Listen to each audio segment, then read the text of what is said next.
La força de Lorentz produeix sobre una partícula en moviment una força que és perpendicular al plànol format per la velocitat i el camp magnètic que la produeix. Com que la velocitat i la força resultant són perpendiculars, la partícula no té acceleració tangencial, sols normal, és a dir, que no canvia el mòdul de la velocitat, sols la seva direcció. En la imatge podem veure un camp magnètic perpendicular a la velocitat que entra cap a dins de la pantalla, representat per cercles amb creus. Segons la segona llei de Newton, el sumatori de les forces serà igual a la massa per l'acceleració normal. Aleshores, si igualem la força magnètica a la massa per l'acceleració normal, podem escriure que la càrrega per el mòdul de la velocitat, per el mòdul del camp magnètic i per el sinus de l'angle que formen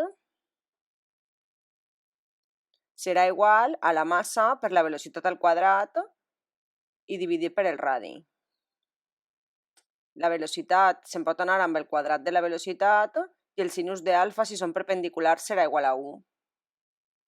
D'aquesta manera podem obtenir el valor del radi en funció de la relació càrrega-massa per a una velocitat i intensitat de camp magnètic determinats. Amb aquest raonament podem resoldre la següent qüestió Pau de juny del 2007. L'enunciat diu: una partícula amb velocitat constant v, massa m i càrrega q entra a una regió on existeix un camp magnètic uniforme b, perpendicular a la seva velocitat. Realitza un dibuix de la trajectòria que seguirà la partícula.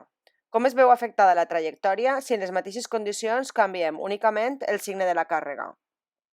Podem veure que en les mateixes condicions però càrrega negativa canviarà la direcció de la força i, per tant, la direcció del moviment circular uniforme.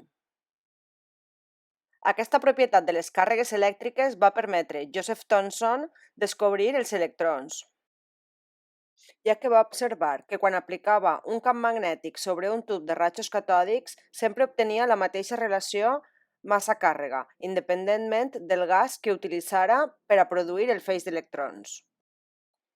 La qual cosa li va conduir a pensar que existia una partícula més menuda que l'àtom i que era igual per a tots els tipus d'àtoms. Aprofitant aquest vídeo podrem veure com, si variem l'angle entre la velocitat i el camp magnètic, la component de la velocitat que continua sent perpendicular al camp modifica la seva direcció, però la component paral·lela que apareix continua amb la mateixa direcció que tenia. Per això, conforme modifiquem l'angle, apareix un tirabuixó. I finalment, quan la velocitat es torna totalment paral·lela al camp, el feix d'electrons no es veu afectat. Una aplicació important d'aquestes propietats de la força de Lorentz és el seu ús en espectròmetres de masses.